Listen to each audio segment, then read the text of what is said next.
Anakku susah makan, anakku nggak mau makan. Pertanyaannya, Anda membiasakan dia untuk nyemil sebelum makan atau Anda membiasakan dia untuk selalu minum susu? Jam makan anak itu harus diatur, misalnya dia nggak harus jam segitu ya, tergantung mood dia juga. Jadi kita menyesuaikan mood dia lagi bagus apa enggak, karena kalau memang anak makan itu moodnya harus bagus. Jangan dia lagi ngereok, kita kasih dia makan. Jangan dia lagi marah-marah, kita paksa dia makan, dia nggak akan mau. Sama seperti kita orang dewasa. Kita orang dewasa kalau lagi ada masalah, lagi bad mood itu kan kita nggak mau makan gitu. Jadi kita buat jadwal makan anak dan kita atur supaya hatinya itu lagi mood untuk makan. Supaya apa? Supaya dia mengenali rasa laparnya, supaya dia belajar untuk mengenal karbohidrat, segala protein, dan berbagai macam makanan, tekstur, dan lain sebagainya. Kalau misalnya BB anak itu tidak naik, pertanyaannya cuma satu. Sudah terpenuhikah proteinnya? Protein apa? Protein hewani, itu yang harus dipertanyakan. Karena kalau mau BB anak setiap bulannya, setiap posyandu atau setiap dia itu ke dokter anak, BB-nya maunya naik, tinggi badannya maunya naik, ya kita harus penuhi dia protein hewaninya. Emang sayuran, buah, protein nabati nggak penting? Penting, semuanya penting, tapi yang paling penting penunjang untuk anak itu mau BB-nya itu setiap bulannya naik dan harus penuhi protein hewaninya. Contohnya seperti apa? Contohnya seperti ayam, seperti telur, seperti ikan, itu. Terus kalau anakku nggak suka daging gimana? Daging bisa diolah. Kalau dia tidak suka digoreng, bisa dibuat nugget. Kalau tidak suka nugget, bisa dibuat bakso.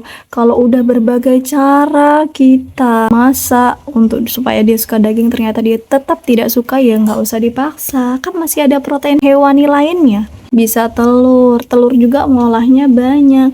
Mau kita bikin cemilan juga boleh kita campurin telur supaya ada proteinnya. Atau kalau dia tidak suka telur goreng, coba direbus. Kalau dia tidak suka telur rebus, bisa diolah puding. Kalau dia tidak suka puding, banyak banget. Jadi kita itu gunakan sosmed ini untuk belajar, karena memang menjadi ibu itu kita harus banyak belajar, banyak menahan emosi, karena kita kadang udah effort segitunya, anak tuh nggak mau makan. Terus juga ikan tuh banyak, ada ikan nila, ada ikan laut, ada ikan sungai.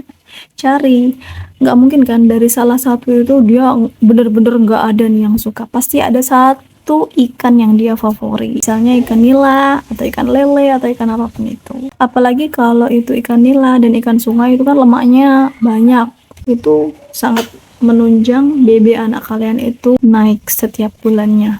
Malah aku udah makan banyak, makanya apa dulu? Kalau makannya hanya nasi, kecap, dan bawang, ada kan? Kadang orang tua yang ngasih makan anaknya kayak gitu, karena naik BB-nya, karena yang penting kenyang. Jadi ngasih makan anak itu bukan yang penting kenyang, tapi yang penting dia protein hewaninya tercukupi. Terus ada lagi, aku sudah segitu effortnya buatin makanan yang tinggi prohe, tapi kok BB anakku nggak naik-naik ya?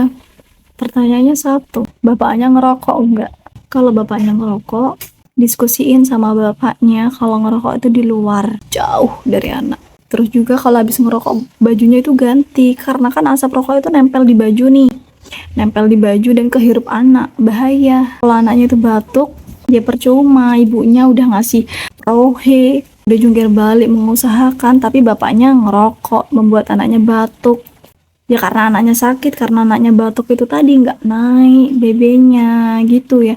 Jadi harus adanya kerjasama ya.